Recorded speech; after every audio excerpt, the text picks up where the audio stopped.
Hey guys, welcome to another episode of The Vinyl Den, your channel for record collecting by record collectors. I'm Nick. It's Tuesday, time to check out some new releases that are coming out this Friday, June 20th. It's about 450 albums or so coming out this week. I got 10 on my list for today.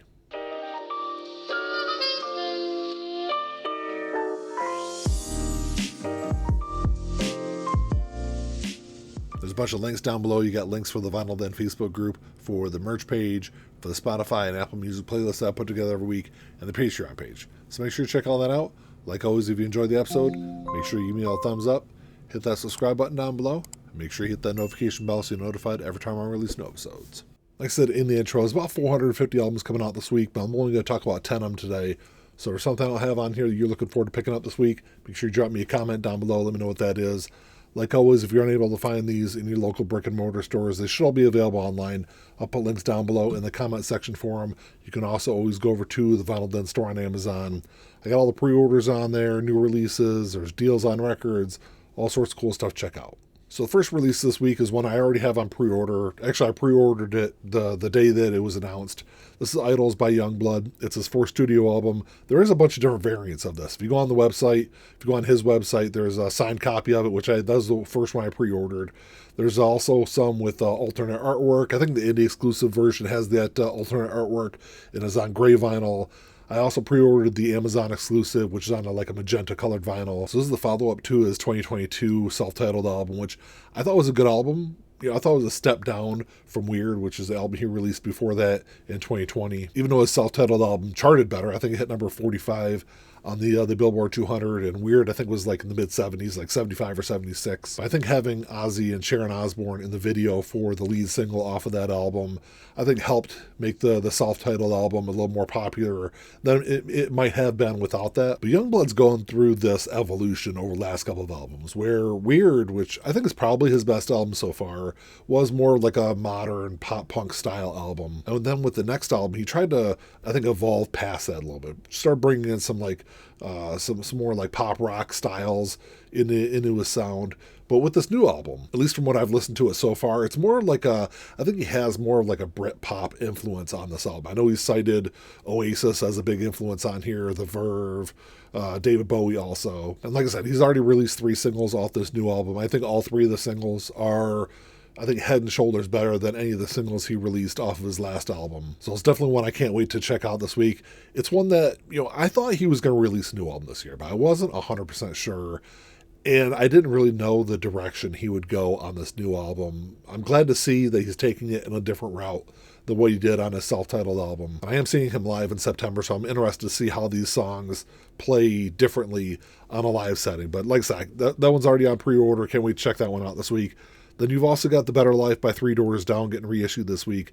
Came out back in 2000. It was their debut studio album. It's going to run you about $28. This was easily one of the biggest albums of the beginning part of the 2000s. I swear, every time you turn the radio on, the single Kryptonite, I think, played every hour on the hour here, at least in southeastern Michigan. I think Kryptonite is still probably their best known song. But the interesting thing about that song was, so the band formed back in 1996.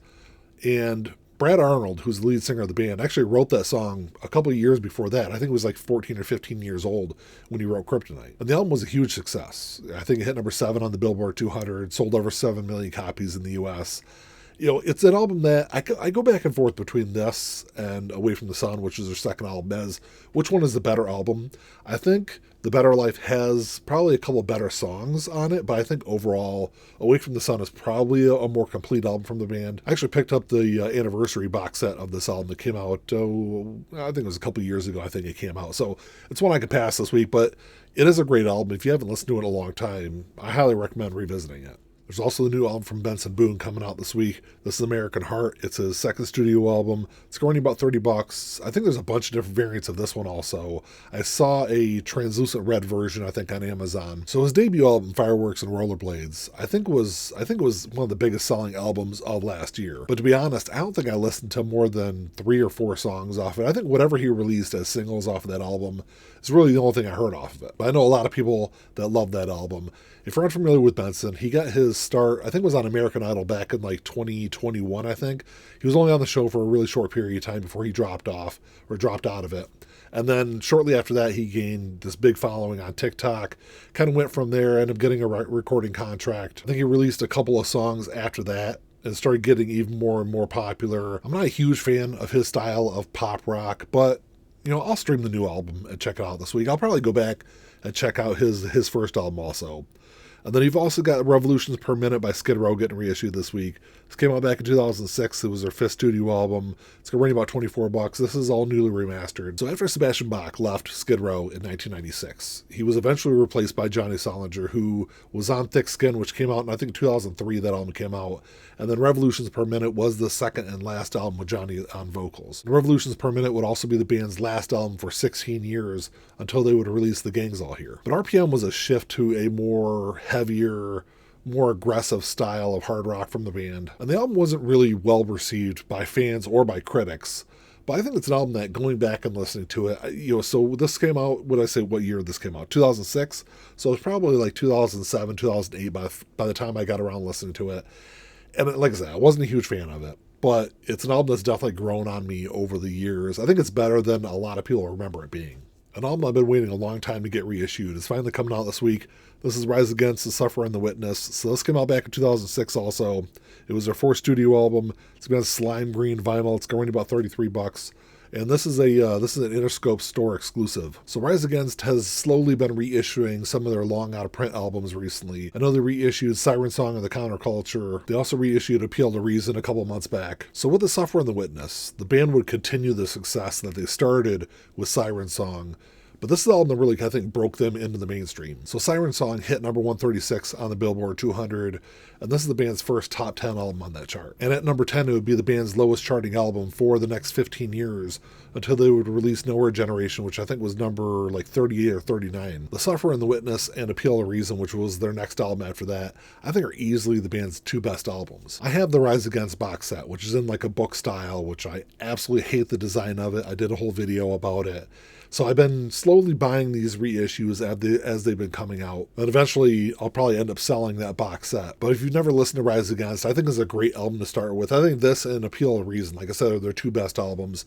So I've already got that one on pre-order, so that one's coming out this week. Then you've also got the self-titled debut album by the All-American Rejects coming out. So this was released back in 2002. This is going to be on ghostly green vinyl it comes with a 7-inch on Coke bottle clear. It's going to be running you about $40. So this album was originally released by Doghouse Records in 2002, and then they would sign a deal with DreamWorks to reissue it in 2003. And it was after it was reissued is when the album really blew up. Hit number 25 on the Billboard 200, ended up going platinum. So what's coming out this week? This is a reissue of the 20th anniversary pressing that came out back in 2023. The exact same pressing. It's the exact same color, comes with the same 7-inch. And what's included on that bonus 7-inch, you've got an acoustic version of the Cigarette Song, and then there's a demo of Don't Leave Me. I think their debut album is a good album. I think their second album, Move Along, is probably overall a stronger album though. And off the top of my head, I think their debut album got a lot of really mixed reviews. I think a lot of the critics even agree with that. But their second album, Move Along, is another one that desperately needs to be reissued. Even though it was reissued a couple of years ago, those copies go for, I think, a lot more than I'm willing to pay for the album. So hopefully they'll reissue that one next. Also getting reissued this week is a self-titled album from Paramore. Came out back in 2013. It was their fourth studio album. 2 LP release. It's going to be on orange and pink vinyl. It's going to run about $37. Surprisingly, this is the band's first and only number 1 album on the Billboard 200, and it's also their last platinum album to date. The album received widespread critical acclaim, and I think it really showcased or highlighted the evolution of the band up until that point, and really showed the growth that Hayley Williams had made as a songwriter. The band incorporated more elements of pop rock and synth pop into this album, and I know some fans were very critical of this album being too radio friendly, but I'm somebody that wants to see progression in a band's music. I don't want to see them, if they have one big album, I don't want to see them recreating that album over and over again. Paramore has had this huge evolution from earlier on in their career, even what they are now. And while I think their last couple of albums have been more miss than hit, this is probably one of my favorite albums from the band. It's a good one to go back through if you're unfamiliar with it. So that's getting reissued this week. You've also got Revolution Come, Revolution Go by Gov't Mule getting reissued. Came out back in 2017. It was their 11th studio album. 2 all pre-released. It's going to be on Tiger's Eye vinyl, so it's like this amber and black mix. It's going to run about $35. So Gov't Mule is a band that has often used the American experience and struggle as inspiration for a lot of their music. But Revolution Come, Revolution Go is probably their most politically charged album. The band started recording the album on Election Day in 2016 and used the election and the aftermath as kind of a backdrop for the album. The album has the band's typical mix of rock and soul, blues and country on there. And as someone who's not a huge Gov't Mule fan, this is probably my most listened to album from the band from, the last probably 20 years. I think the only album of theirs I have on vinyl is Dark Side of the Mule, which is a great album if you're not familiar with that one also. But, it's probably one I'll grab this week. And then the last two albums I got on my list this week are both part of the Blue Note Classic series. With the Classic series, they do a great job with these albums. They're always mastered by Kevin Gray from the original analog tapes. They're pressed to optimal. They sound fantastic. They're both going to run you about $28. And the Classic series does a really good job of pulling out some of these lesser-known albums by some smaller artists. Yes, they do some big ones also, but they pull out some of these albums that have been pressed in a really long time, and they do just great-sounding versions of them. The first album is by Freddy Roach, and no, not the legendary boxing trainer. This is the great jazz organist, but this is Down to Earth, released back in 1962. This was Freddie's debut as a band leader, and Freddie's style of a more soulful jazz, I think, helped separate him from a lot of his other contemporaries in the early 60s. And something I think really helped Freddie out is that he always surrounded himself with incredible musicians. Percy France and Clarence Johnston both do really good jobs on this album, but I think it's Kenny Burrell who really shines on this one. Like I said earlier, this is another one of those albums that just hasn't been pressed on vinyl in a really long time. I think there was a Japanese pressing, I think, in the early 90s, but prior to that, the last time this album had been reissued was 1970. And that 90s Japanese pressing, sells for around $80 to $100 online. So $28 for this album, I think is a great steal. It is a really good album. It's not one of my favorite jazz albums from the early part of the 60s, but it is a good listen, and I do love this series, so I probably will grab a copy of that this week. And then the last album I got on my list this week is Babyface Willlette, Stop and Listen. Came out back in 1961, same thing. It's all mastered by Kevin Gray from the original analog tapes.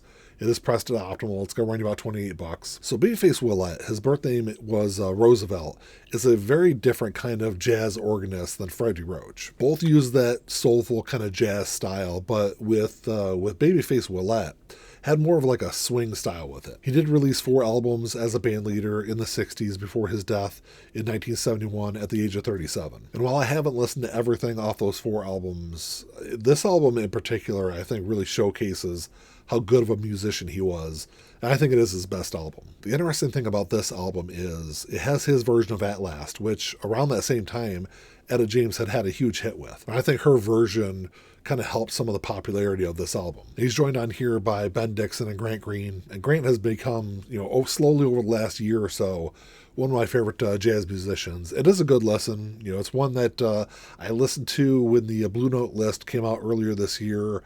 I did stream this album then, and it's one I definitely have to buy this week. Well, that's all I got for you today, guys. Thanks for checking the show out. Make sure you drop me a comment down below. Let me know what you're looking forward to grabbing this week. Like I said, I already got that Youngblood album on pre-order.